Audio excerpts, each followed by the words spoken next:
Well, you know the problem with democracy. I don't think there is any country in the world which does not call itself democratic. All countries in the world call themselves democratic. It's a matter, first, of definition, I think mainly of definition and of what we regard to be the essentials of democracy. We certainly ourselves regard ourselves as democratic. We understand why countries used to the multi-party system don't believe that a one-party system can be democratic, or are rather suspicious of the one-party system. We can't, frankly, convince them by sheer argument, philosophical argument, that this is possible. Perhaps the best thing is actually to see this thing in practice. What are the essentials of democracy? The essentials of democracy are that individuals should feel unharassed, that they are actually free in their society. Individual, this is the most essential thing. I never see why an individual should not feel free because of a machinery of election. And the two-party or the one-party is really basically a machinery of election. The second one, when it comes to machinery, is that an individual should feel a true choice of the people he wants to represent him in a government where it's no longer possible for people individually to participate in the government, that you have to select individual representatives. Now, either sometimes you select parties, sometimes you select individuals. Now, frankly, I don't see why the thing cannot be democratic, simply because sometimes you select a party, which is what the Western countries usually do, and in our own case, you select an individual, the party being given, the party policy being given. So this is the kind of election we went through the other day, and we honestly believe we are independent, and we really ask the old countries at least to be democratic enough, to have a free mind, and to study the new experiments which are taking place in the rest of the world, and this experiment which is taking place in our. Good morning, East Africa. Good morning, Africa. Good morning, Tanzania. Good morning, Nairobi, Kenya, Bujumbura, Burundi, pale Kigali, Rwanda, DRC, Congo, pale Kinshasa, tuelekea maeneo ya South Sudan, North Sudan, Central Africa, West Africa, Northern Africa, South Africa, Botswana, Namibia na Afrika nzima. Good morning Africa, good morning East Africa. Ni kipindi ambacho leo kitakuwa kifupi kweli kweli. Kitakuwa kipindi kifupi. Tulikuwa tunajaribu kuweka hapa title ya kitu gani tuweke ili kifuatane na special report ambayo tumeitayarisha kuhusiana na kitu kinachoendelea Tanzania, ambayo tumejaribu kuiweka katika lugha ya kigeni. Na jana kwanza tufanye masaisho jana, yule ambao tulikuwa tunamuita katibu mkuu kutoka Wizara ya Katiba na Sheria, nafikiri tulikuwa tunasema Dr. Bala Posa, bali ni balozi wa Tanzania kutoka katika anayetuwakilisha Tanzania Ujerumani, anaitwa Dr. Abdalla Posa. Sasa kwenda moja kwa moja katika kipindi chetu hiki cha leo ambacho kitakuwa si kirefu sana, kinazungumzia tu masuala au historia ya Tanzania ya watu kuja kukamatwa na kuuawa na kupotea. Na tumetengeneza ripoti fupi tu kama ya dakika 6 hivi ambayo inazungumza kwa lugha ya Kiingereza kuhusiana na abductions and killings in Tanzania. Ripoti hii inazungumzia toka mwaka 2019 mpaka 2025 kwa kifupi tu, na tumeweka summary mwishoni kwa lugha ya Kiingereza kwa sababu tunataka vile vile mataifa mbalimbali hapa duniani yanayotufuatilia, watu ambao hawakielewi Kiswahili waweze kukielewa. Kama una rafiki anayezungumza Kiingereza, tutakuomba we forward hii special report. Ni kama dakika 6 tumeikata, na kesho tutafanya muendelezo. Sasa ni kitu gani kinatakiwa kifanyike na kitu gani mataifa makubwa duniani yanatakiwa kufanyika kuhusiana na hiki kitu tunakiita abductions and killings in Tanzania. reporting live kutoka katika studio zetu hapa Columbia, South Carolina pamoja na Washington DC. Mtangazaji wenu wa siku zote Dr. Patrick Nigula. Kwa hiyo basi, hebu tuiweke hiyo report ambayo tumewatayarisheni kwa lugha hii ya kigeni au Kiingereza. Abduction. Okay, hapo naona kidogo hapo imekaa sawa. Boom. Hii hapa. Kidogo hapo mwenyewe hapo. Nirudisha hapa nyuma kidogo. Abduction ananiambia anza. Well, this special program talks or discuss about abduction and killing in Tanzania. Is it a serious problem? So we're beginning with this program by asking a question. Abduction and killings in Tanzania, is it a serious problem? Well, adoption and killings in Tanzania are indeed a serious and growing concern, with the evidence pointing to both politically motivated violence and broader social pattern crimes. Well, let's pose a question here again. Why the political violence and enforced disappearance in Tanzania? Well, the information that we have gathered indicates that targeted adoptions of the opposition figures have increased sharply between 2021 and earlier 2025. A major human rights center notes almost 100 cases of adoptions and enforced disappearances from 2015 to February 2025. 2/3 occur since 2022, with the prominent politicians, activists, youth leaders among the victims. A well-known cases of the abductions and killings include one of the Chadema's Ali Mohammed Kibao, adopted in September of 2024 and later found murdered.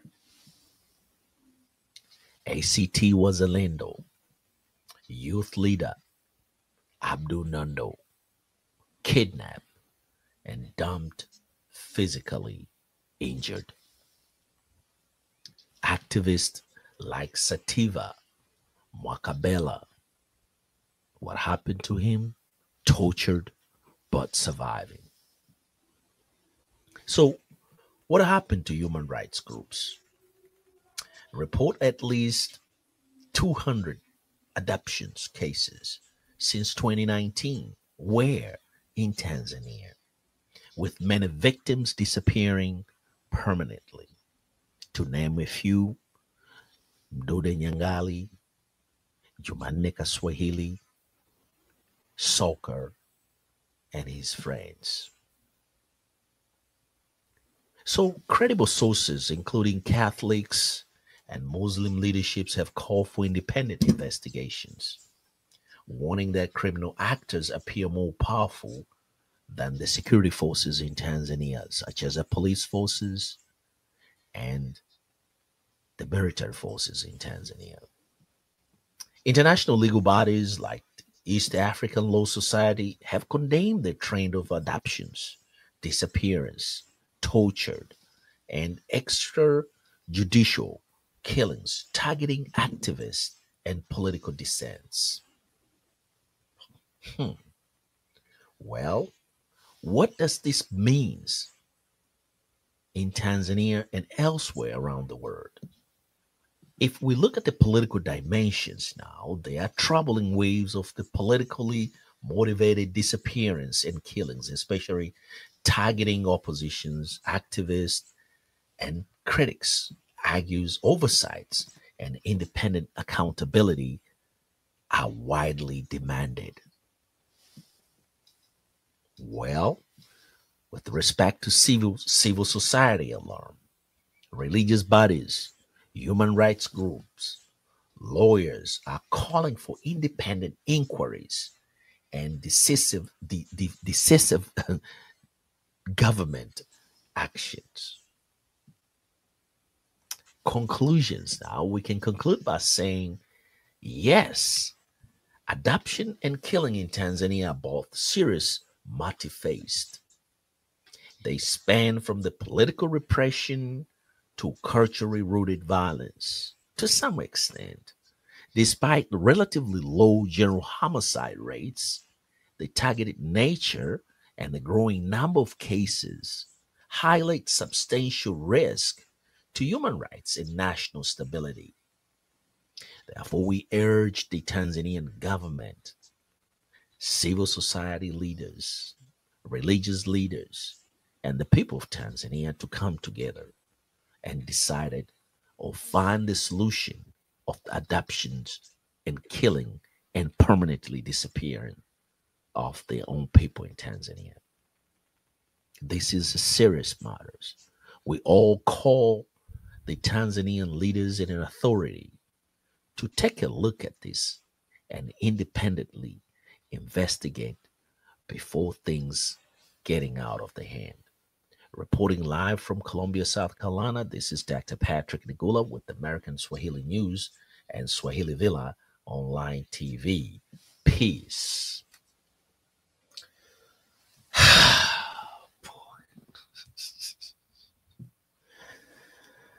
Whew. Adoption and killing in Tanzania. We are calling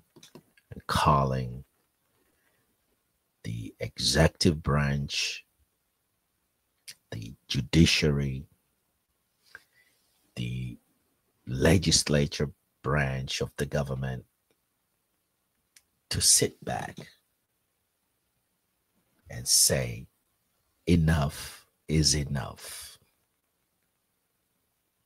Well, tomorrow we will continue with a second part of this that pose a question so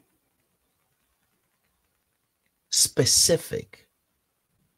The international organizations, what are their position and what exactly they need to do to act on what's going on in Tanzania. We'll come up with a very good narrative that will suggest what the international organizations, organs, or bodies, or agencies such as UN, human rights organizations, what the path they need to take and what's the measures they need to take to stop the adoptions and killings towards general election in 2025, October of this coming October of 2025, general elections in Tanzania. And we'll also talk a little bit about Tundu Lissu, why he's still in jail. We'll argue the point for the release of Tundu Lissu and release of Chadema political party to continue with the political activities in Tanzania. Tunabadilisha lugha kidogo hapa tena, narudi kwenye lugha ya Kiswahili. Kipindi chetu hiki cha leo tumejaribu tu tuzungumze Kiingereza na mkate message ya Kiingereza, muisambaze kwa marafiki zenu wa Kiingereza. Tumejitahidi kuongea Kiingereza, tumeandika main points. Kesho tunakwenda kuandika tena main points, tutazikata kwa lugha ya Kiingereza, mzisambaze kwa marafiki zetu ambao wanatusikiliza katika lugha ya Kiingereza, na mimi mwenyewe binafsi nitazisambaza kwa marafiki zangu ambao wanaongea lugha ya Kiingereza ili wazisambaze kwa marafiki zao, ili to create awareness. The purpose of this is to counter attack message iliyotolewa na balozi wa Tanzania Ujerumani juzi katika kikao cha Human Rights cha General Assembly huko, no, nafikiri United Nations Human Rights, it's not a General Assembly, na Dr. Abdallah Posi. Inabidi tujibu haya majibu yao vile vile kwa lugha ya Kiingereza. Kwa hiyo sasa tutajaribu kusambaza hizi, na jaribuni wa Tanzania wote tuongee kwa lugha ya Kiingereza, tumjibu huyu Balozi Posa, huyu Dr. Abdallah Posa kwa Kiingereza, na kuwapelekea wahusika katika vyombo vinavyohusika na masuala ya human rights. Specific cases za abductions and killing, kama nilivyoongelea hapo, Ali Mohamed Kibao, Sativa, but surviving, was tortured but surviving.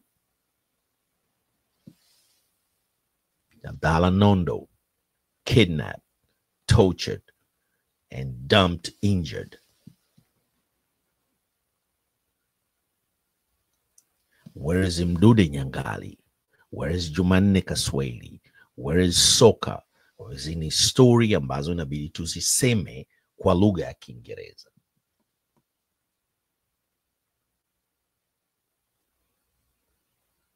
Kwa hiyo basi katika kipindi chetu hiki cha leo, ambacho kama nilivyoahidi kwamba sitakwenda muda mrefu sana, tutajaribu kukifanya kifupi kweli kweli. Kwa hiyo katika wale ambao bado hamjasubscribe, nendeni mkasubscribe, mshare na kulike video zetu. Lakini tunarudi pale pale kuhusiana na watu hawa, sitawatendea haki kama nisipowaweka katika screen hapa. Huyu hapo, Free Tundu Lissu. Nani alimpiga na kumjeruhi Father Kitima, huyu Charles Kitima? Mpaka leo hii hatujui kesi yake iko wapi. Vile vile, where is Mdude Nyangali? Mdude Nyangali yuko wapi? Aliingiliwa nyumbani kwake na watu walidai kwamba ni mapolisi, yeye akiwa na mke wake na mtoto mdogo. Alipigwa kwelikweli, na hatujui hali yake iko vipi, mzima au amekufa. Mdude Nyangali huyu. Vile vile na nimemtaja huyu hapa, Mohamed Ali Kibao marehemu, nimemzungumzia katika lugha ya Kiingereza kule kwamba kesi yake hatujui iko wapi. Na huyu Balozi Dr. Abdallah Posa amedai kwamba ni taarifa zilizotolewa na Human Rights Organization mbele ya UN Human Rights Body ni za uongo na ambazo haziko sahihi. Labda anaishi huyu Dr. Abdallah Posa nchi inaitwa Virtual Tanzania. Hayupo Tanzania physically pale, bali yuko katika virtual somewhere. Labda amepelekwa na nani huko katika hiyo dunia ambayo anaishi, na kutuletea hiyo taarifa yake aliyosoma juzi. Tumcondemned na tuseme ukweli. Kwa hiyo basi vile vile bila kumsahau Beni Sanane. Yuko wapi Dr. Abdallah Posa? Balozi, vyeo vyote vya kwake, daktari, balozi na kadhalika.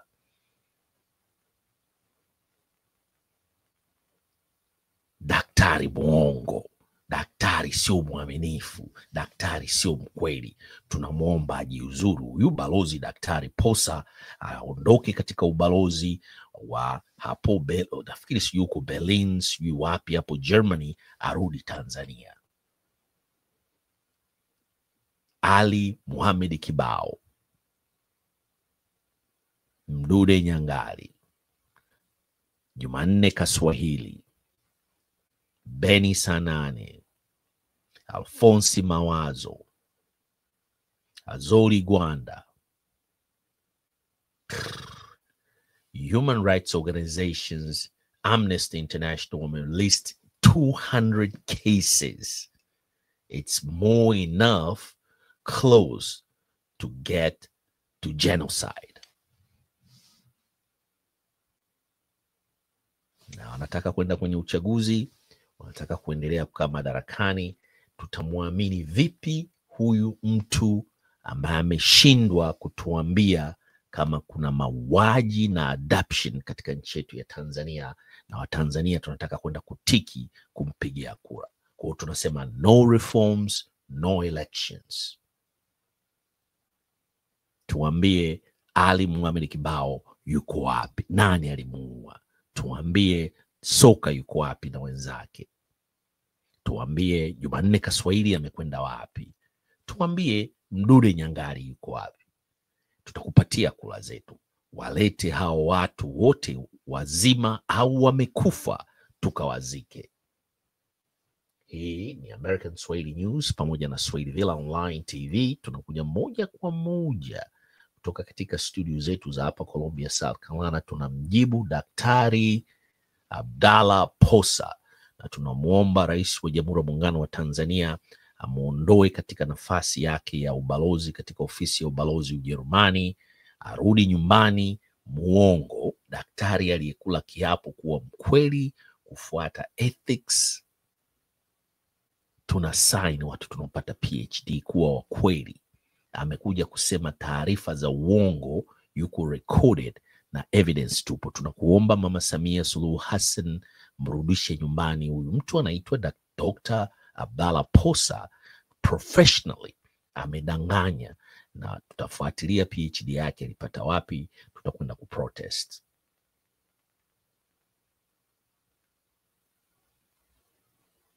Tutamzungumzia kesho, tutamfanyia research, mpata PhD yake wapi.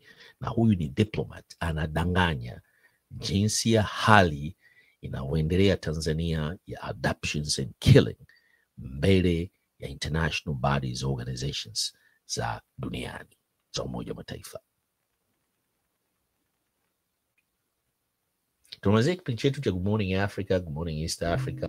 Ombeni wale ambao bado wamesubscribe, nendeni mkasubscribe, mshare pamoja na like video zetu na mweke comments, na aluta continua. Damu ya mwanadamu haimwagiki bure.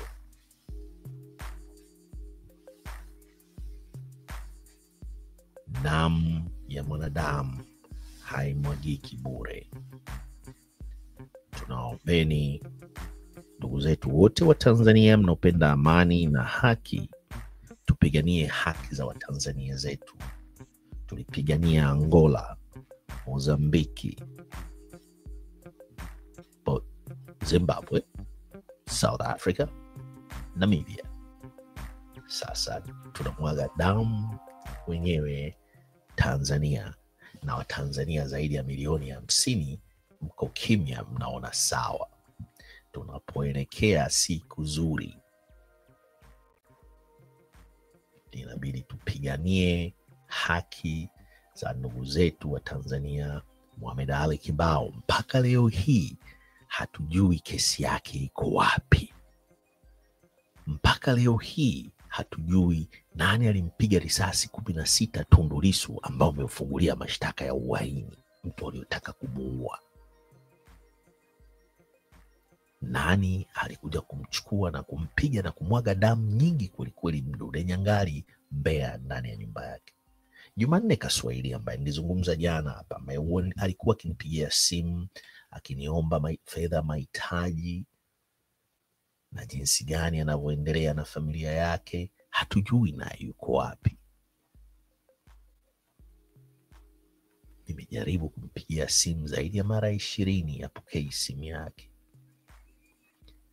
Amepotea naye kama Mdude Nyangali. Ndugu zangu wa Tanzania ambao ni wapenzi wa CCM, wengine tulikulia na tukuzwa ndani ya CCM.